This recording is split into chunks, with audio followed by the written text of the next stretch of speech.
नमस्कार दोस्तों, 1 फरवरी 2025 को हमारा इंडिया का बजट आया था।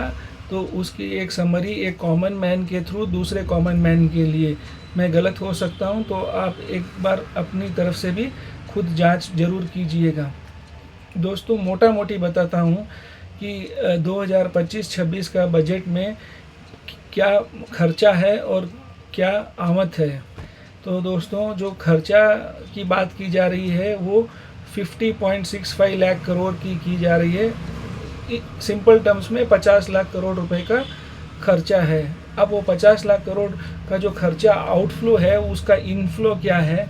उसका इनफ्लो है करीबन 28 लाख करोड़ रुपए का टैक्स कलेक्शन गवर्नमेंट को, जो गवर्नमेंट कलेक्ट करती है वाया इनकम टैक्स, जीएसटी वगैरह। और 8 लाख करोड़ रुपया है नॉन टैक्स रिसिप्ट्स, जो गवर्नमेंट को आता है। तो 35 लाख करोड़ रुपया तो गवर्नमेंट को हम पब्लिक लोग जो हैं हम लोग दे देंगे, पर 50 लाख करोड़ का खर्चा है। बाकी 15 लाख करोड़ कहाँ से आएगा? वो बाकी 15 लाख करोड़ गवर्नमेंट बोरोइंग्स के थ्रू आएगा। और हमारा जो फिजिकल डेफिसिट रहेगा वो 4.4% रहेगा अगले साल। इस साल 4.9 4.8 उसके बीच में है, तो इम्प्रूवमेंट है। ये एक अच्छी चीज़ है। अब गवर्नमेंट ने क्या क्या इनिशिएटिव लिए हैं आगे बिजनेस वगैरह को बढ़ाने के लिए, उसके बारे में छोटे छोटे पॉइंट्स कंसिडर करते हैं। एक तो आज तक न्यूक्लियर पावर जनरेशन जो था वो गवर्नमेंट के पास था, वो एकदम सीक्रेट था। अब उसको प्राइवेटाइजेशन कर रहे हैं गवर्नमेंट। उसमें 20,000 करोड़ रुपया खर्चा करेगी और 8 साल के अंदर अंदर 5 स्मॉल मॉड्यूलर न्यूक्लियर रिएक्टर या क्या बोलते हैं वो पावर जनरेशन के लिए उसमें बनाएंगे। और प्राइवेट लोगों का भी हेल्प लेंगे न्यूक्लियर पावर जनरेशन में, जो सिविल पर्पस के लिए यूज़ होगा। ये एक बहुत बड़ी चीज़ है जो प्रधानमंत्री जी ने भी अपने स्पीच में कही है। दूसरा, बड़ी बड़ी जहाज़ इंडिया में बनाएंगे, उसके लिए भी कुछ गवर्नमेंट बेनिफिट्स दिए हैं। 50 डेस्टिनेशन को टूरिस्ट डेस्टिनेशन बोल के डिक्लेयर किया गया है। तो वहाँ पे जो भी होटल्स या कुछ भी बनेगा तो वो इंफ्रास्ट्रक्चर के में आएगा। तो गवर्नमेंट बोरोइंग्स सस्ती होगी वहाँ पे, बैंक बोरोइंग सस्ती होगी, क्योंकि उसको इंफ्रास्ट्रक्चर के कैटेगरी में लिया जाएगा। ये शिप वाला भी इंफ्रास्ट्रक्चर कैटेगरी में लिया जाएगा। लेदर इंडस्ट्री को बढ़ावा देने के लिए भी कस्टम ड्यूटी में कटौती की गई है। उसके बाद में इंडिया को एक टॉय का हब बनाने के लिए भी बहुत सारी फैसिलिटीज़ दी गई है। एमएसएमई में भी एक अच्छा बदलाव आया है। वो अच्छा बदलाव ये है कि हमको पता है 43BH जो था, जिसमें 45 डेज़ के अंदर पेमेंट करना पड़ता है, उसमें स्मॉल और माइक्रो एंटरप्राइजेस कवर्ड थे। तो अब वो स्मॉल और माइक्रो एंटरप्राइजेस जो 50 करोड़ रुपए तक कवर्ड थे, वो अब 100 करोड़ रुपए तक कवर्ड हैं।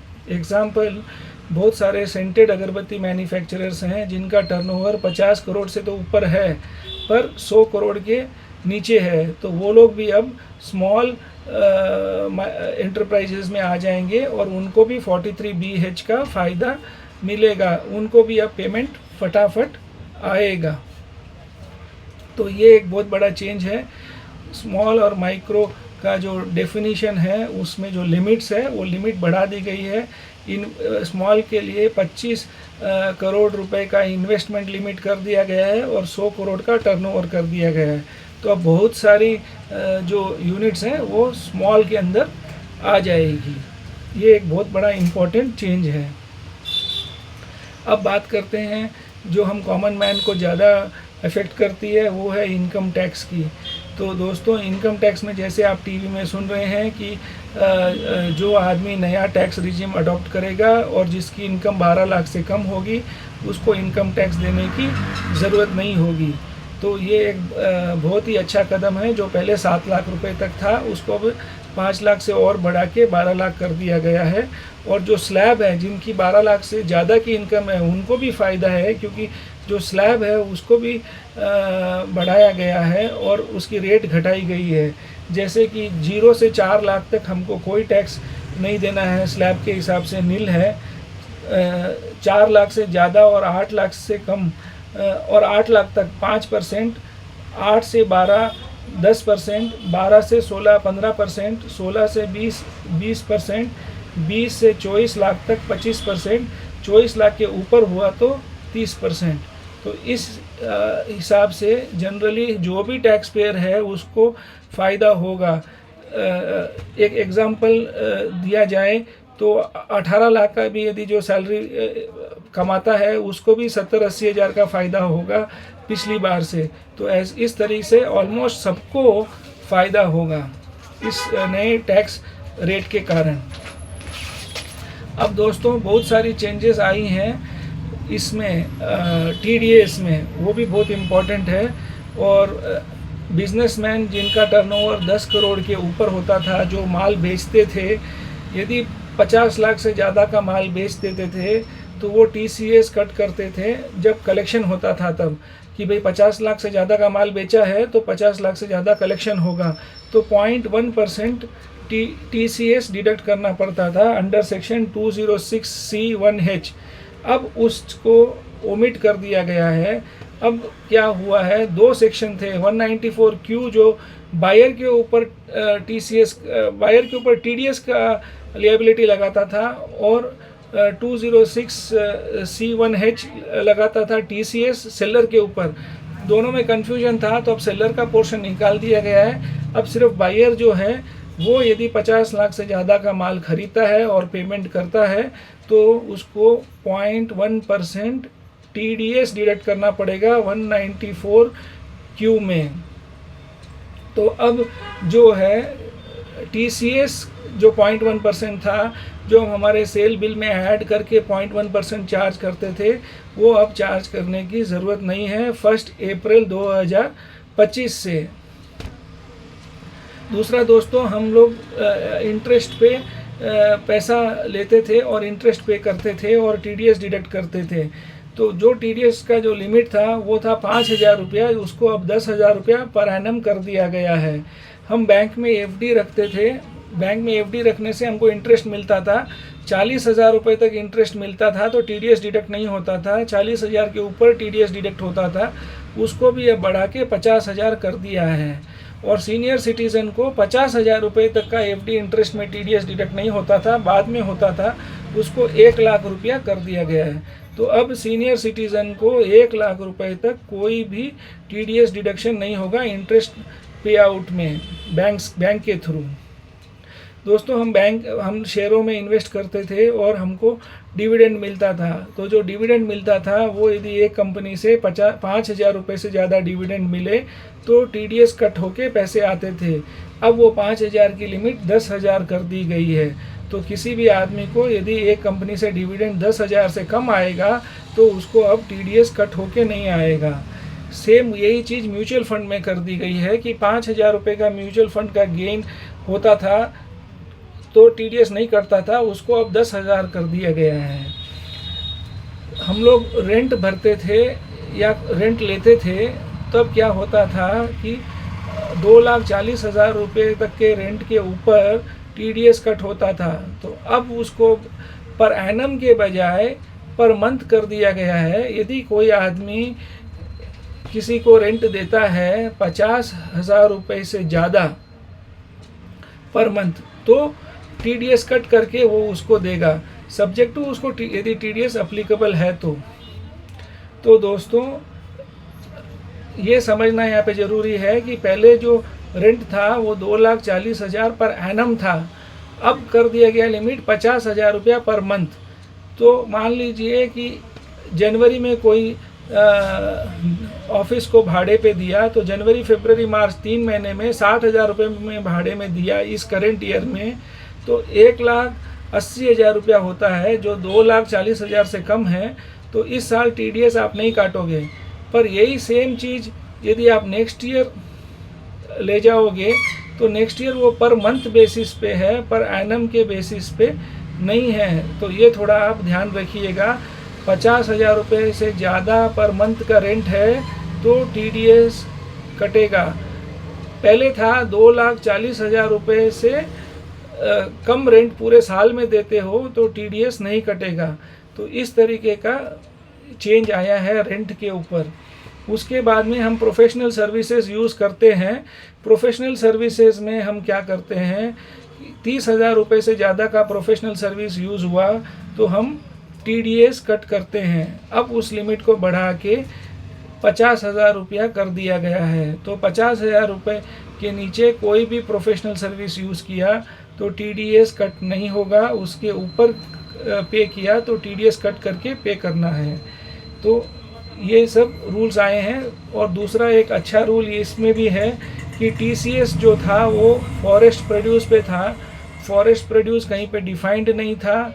और फॉरेस्ट प्रोड्यूस जो ट्रेडर्स जो माल बेचते हैं उसके ऊपर भी टीसीएस है या नहीं है वो क्लियरिटी नहीं था, उसका क्लियरिटी अब आ गया है। फॉरेस्ट प्रोड्यूस का मतलब वो हो गया है जो इंडियन फॉरेस्ट एक्ट में डिफाइंड है या फिर कोई स्टेट एक्ट में डिफाइंड है। और दूसरा टीसीएस जो है ट्रेडर्स के लिए, यदि वो टिम्बर या टेंडू लीव्स करते हैं तो टीसीएस का अप्लीकेबिलिटी होगा। अदरवाइज़ जहाँ पे फॉरेस्ट लीज नहीं है और ट्रेडर काम कर रहे हैं तो ट्रेडर के ऊपर अब टीसीएस का कन्फ्यूजन हटा दिया गया है, उसमें भी प्रोविज़न में थोड़ा सा क्लैरिटी दिया गया है।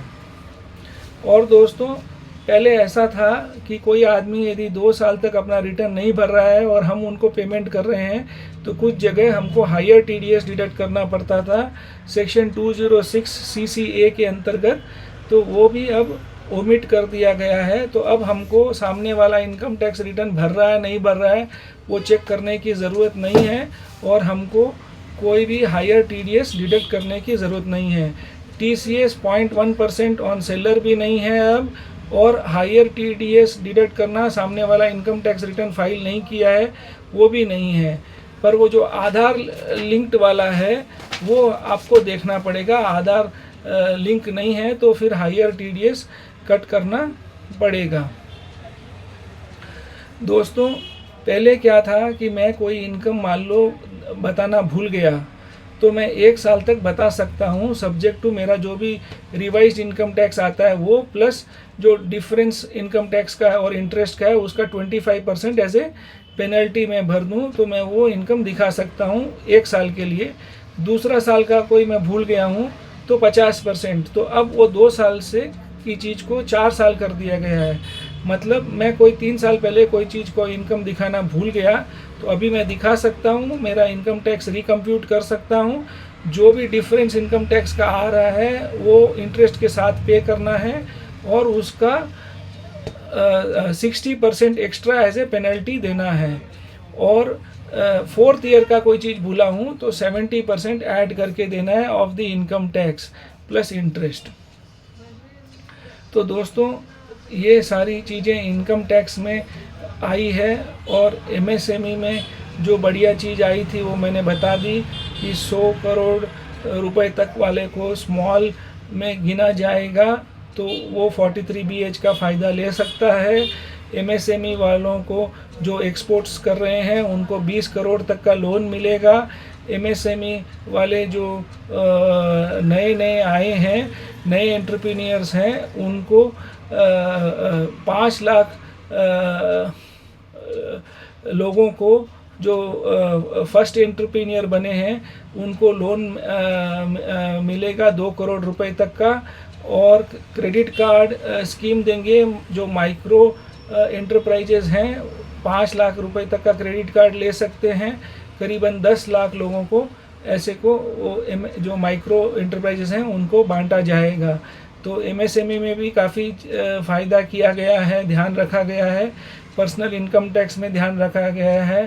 टीडीएस में जो दिक्कतें थी टीसीएस वगैरह में उसको सुधारा गया है, ठीक किया गया है, अच्छा किया गया है। और बहुत सारी कस्टम ड्यूटी जो है उधर भी चेंजेस किया गया है, जैसे कि लिथियम बैटरी है, कॉपर स्क्रैप है, कुछ 12 रकम के जो मिनरल्स हैं उनके ऊपर ड्यूटी जो 2.5% के आसपास थी उनको 0 के आसपास किया गया है। इस तरीके से काफ़ी चेंजेस बजट में किए गए हैं। और ये एक ब्रीफ समरी है, इसमें कुछ जगह पे मिस्टेक हो सकता है मेरा, क्योंकि ये कॉमन मैन के थ्रू एक दूसरे कॉमन मैन के लिए था।